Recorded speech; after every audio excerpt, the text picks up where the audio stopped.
Hi everyone, and welcome to the webcast on corporate strategies. Corporate strategy is basically the umbrella term that we use to describe any of the oversight that happens in the parent company across the functional and competitive strategies of all of the business units contained inside that corporation.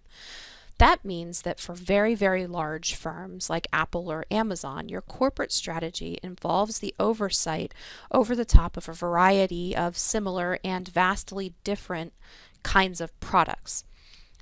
Inside each of those product lines, you'll find functional and competitive strategy decisions that are being managed by managers underneath the corporate C-suite that is establishing the overall direction of the organization.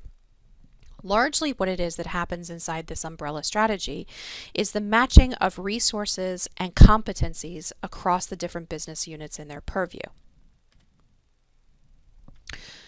So ultimately, the question that corporate strategy answers is, what business are we in? And more specifically, what do we do in those businesses? So there are firms that are single business organizations, and there are firms that are multiple business organizations. In a single business organization, they largely solve problems inside one industry or offer products in one industry. In multiple business organizations, you'll find that they offer products across a variety of industries. So a really good example of a single business organization is Coca-Cola, which basically operates business inside a single industry in which they put liquids into bottles or containers. And so their single business operates largely by maximizing the resources and competencies that they have in those operations and distribution lines. In contrast, when you look at something like Pepsi does business across a variety of different types of industries in that they have both drinks and snack products. And so one of the major differences between these two top competitors is that Pepsi decided to respond to the macro environmental pressures around them by expanding or diversifying into a different business.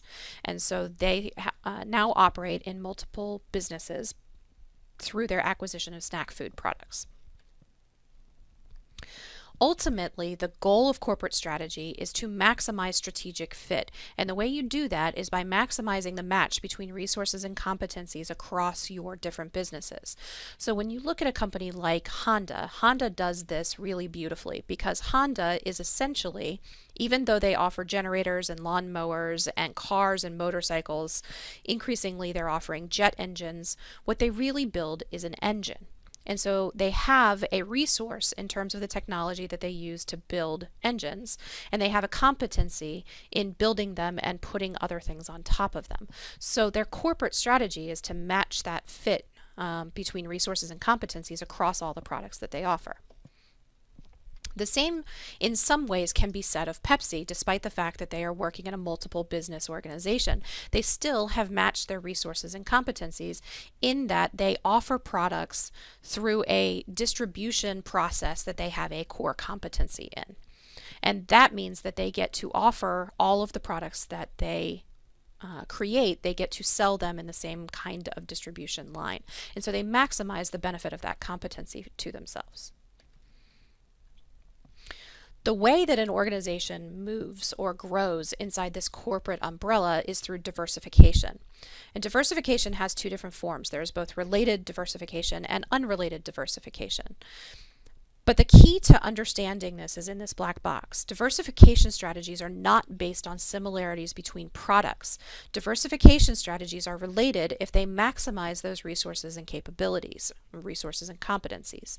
They are unrelated diversification strategies if they do not have relationships between those resources and competencies.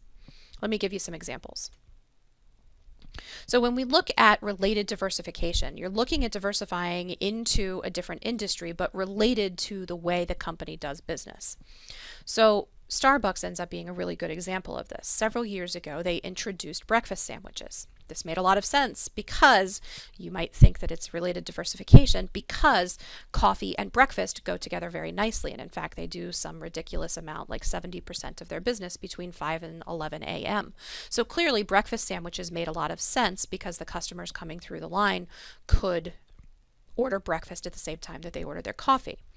However, At the point that Starbucks introduced this, they did not yet have any products that required a microwave. Everything that they made, all the coffee that they made, was made in machines that took up shelf space in the general restaurant. There was no back room.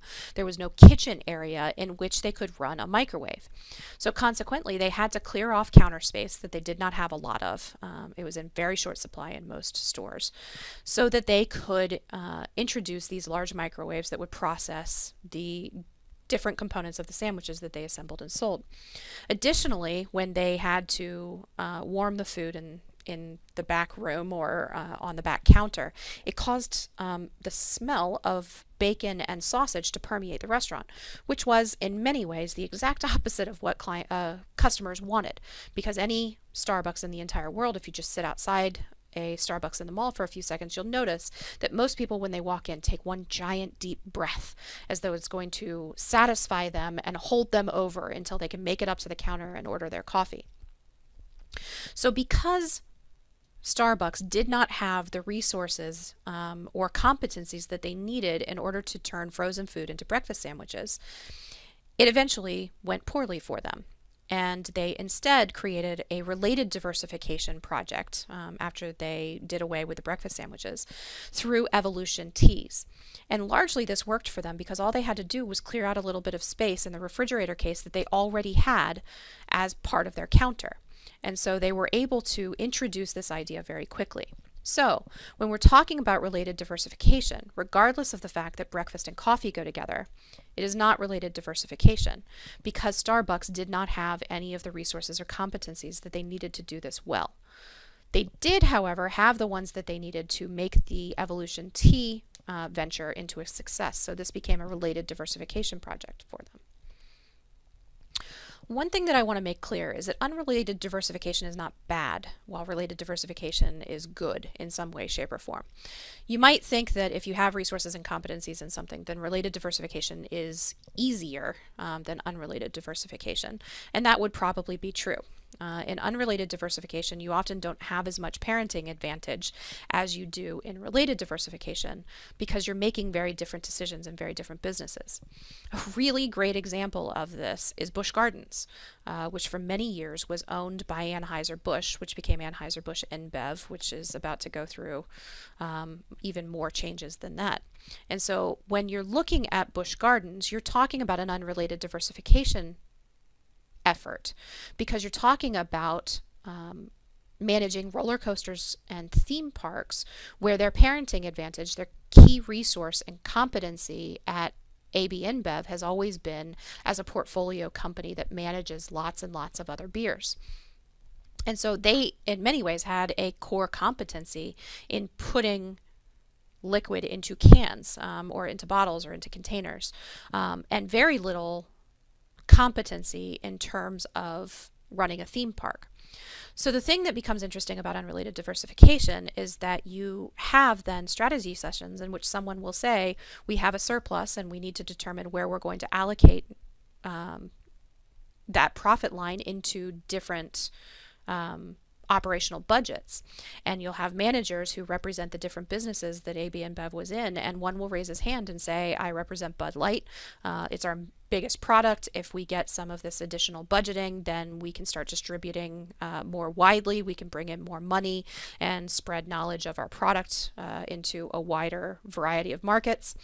And somebody else across the way raises their hand and says, yeah, we need to hire 2 dolphin trainers because one of them quit last week and we need a new one, and also a killer whale because that whole Free Willy thing happened and now we need another one for the tank. And so you end up then with a decision in front of your C-suite. That parenting advantage really comes down to which one do we invest in? Which one do we spread through? And often firms will choose to make the related diversification choices because they know how to do that. And ultimately, that's what AB InBev did when they spun Busch Gardens off. So just to reiterate, your goal with functional strategies is to maximize the strategic fit across your businesses, across all the businesses you operate in. If you remember Pepsi, which operates in multiple businesses. So even though Honda has a lot of product lines, they're really just a single business organization because they match that resource and capability chain all the way across the different businesses that they're in. This has been the video on corporate strategy. Thank you very much for watching.